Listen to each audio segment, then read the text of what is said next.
We are starting the ventilation installation course. This is part 1, air intake and exhaust vent. What ducts should we select for the intake unit supply? Is it worth increasing the diameter of these ducts? Is it worth reducing it? Tasha.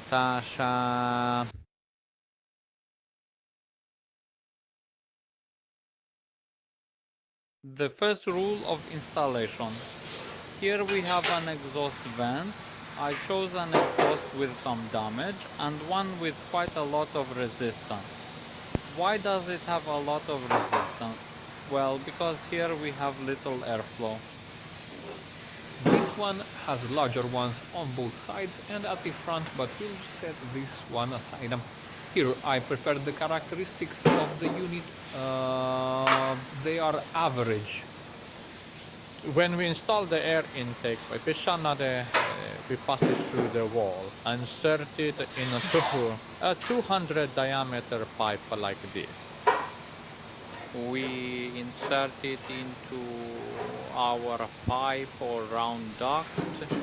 When we have an intake exhaust vent duct, we need to insulate it.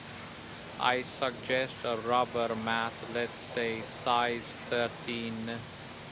We pass it through the wall nor insulate it with foam because water can always condense here, usually on this metal element. And what do? We install a very important drip cap underneath. And that is all when it comes to installing the intake and the exhaust vent.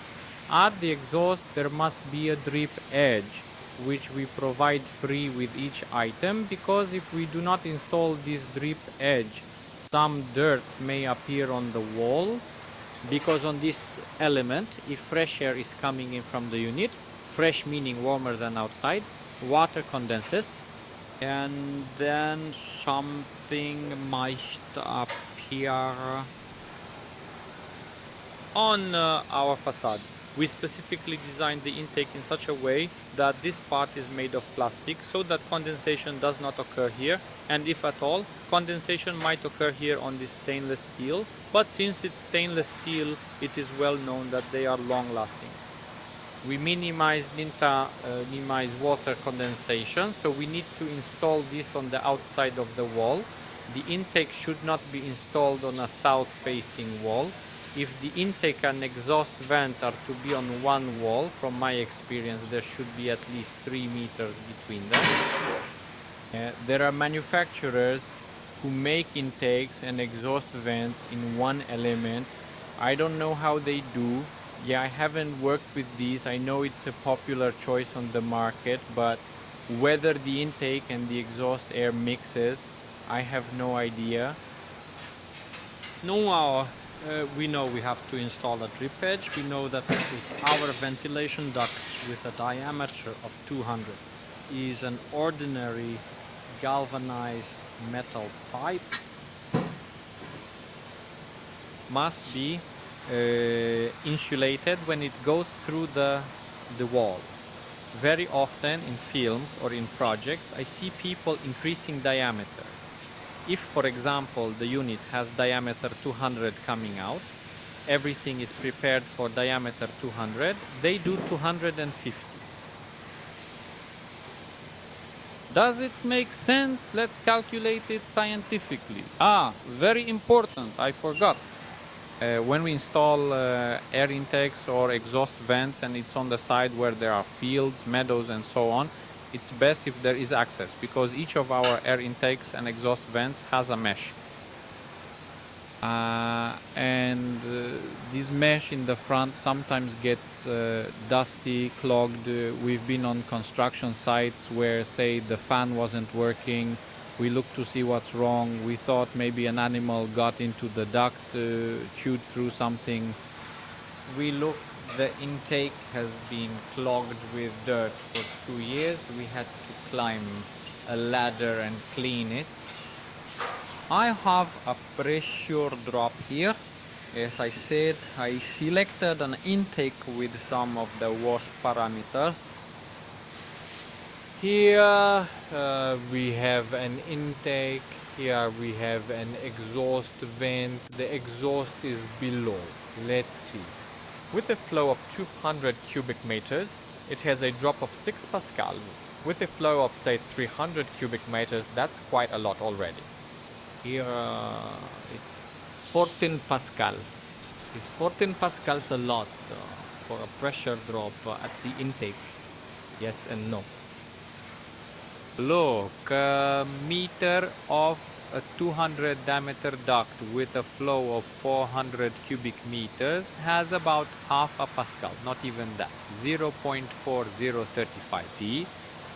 Se toi papoke diameter 250, let's say, has 3 pascals.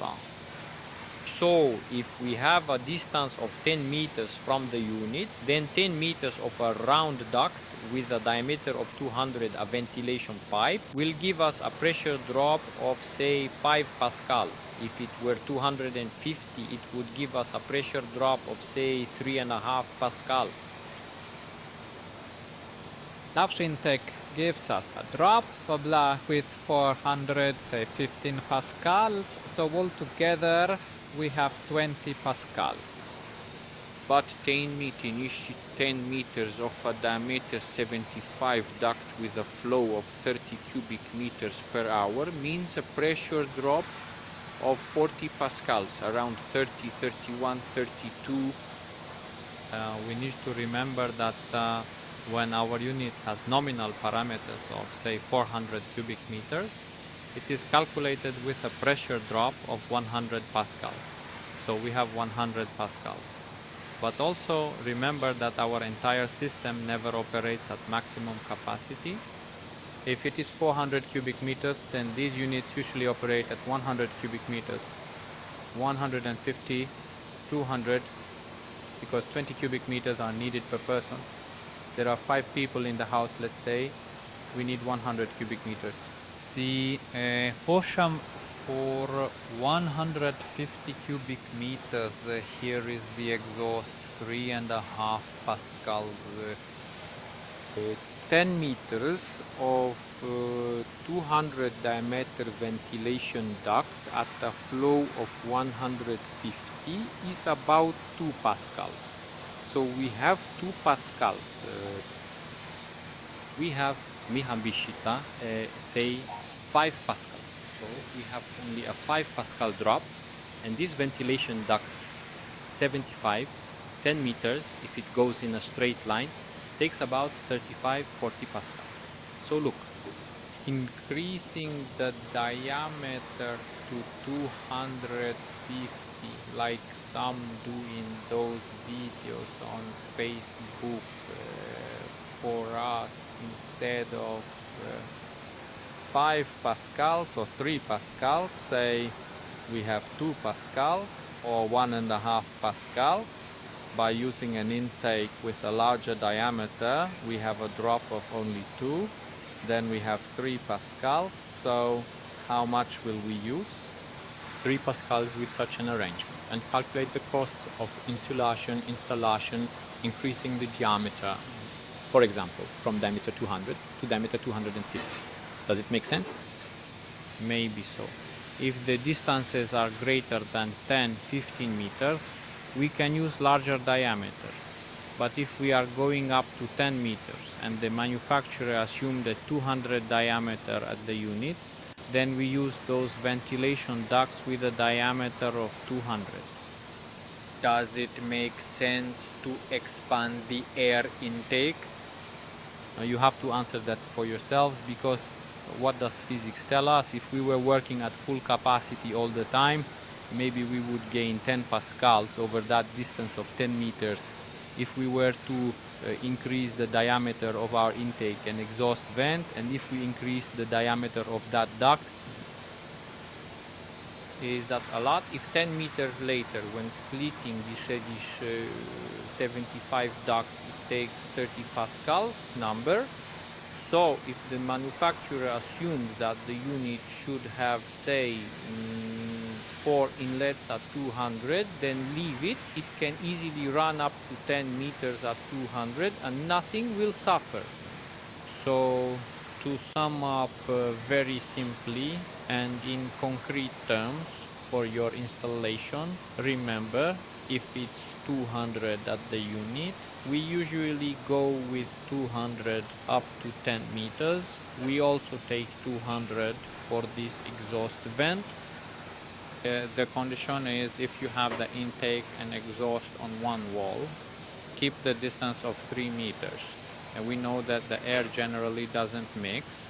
You can also direct it in such a way that the intake can take in air from below, from the side, or in the front. There are different solutions, and the exhaust then goes all the way down, and here the intake takes in the air and the front, then it certainly won't mix, because obviously the exhaust goes down, the intake is at the front, a distance of 3 meters. Nothing will happen here for sure, nothing will interfere. Remember, with the air outlet, we always install a drip, a ventilation channel, or our ventilation pipe that goes through the wall to this air intake and outlet. Should be insulated, and it must be reasonably well insulated with a mat, say rubber or some kind of foam. This must be done. And one more very important thing that I would have forgotten to tell you, only saw this now. Install inspection hatches on ducts, so you can see how dirty they are. It's very easy to install. You cut out a shape. There's even a pattern that shows where to cut. You attach it. No, it's only a minute of work.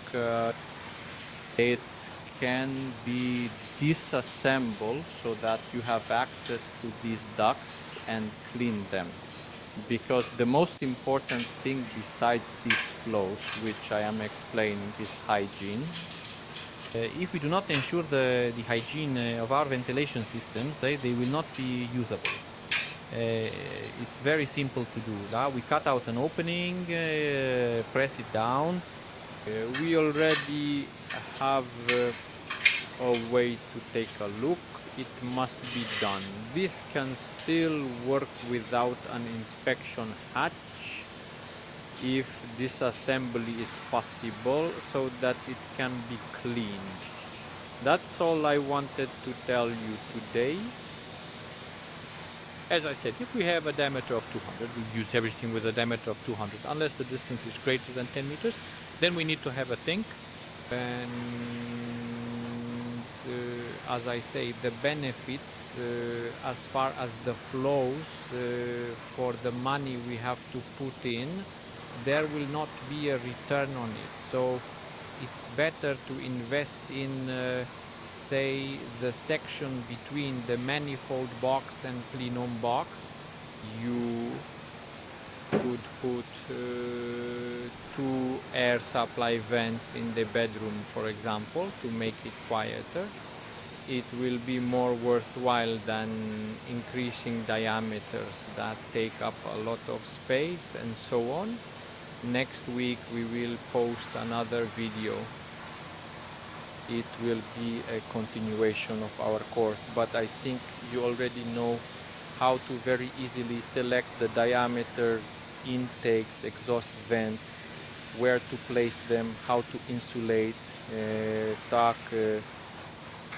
how to use an element that will enable us to clean this ventilation duct from the unit to the intake and from the unit to the exhaust vent. One more important thing I almost forgot to mention.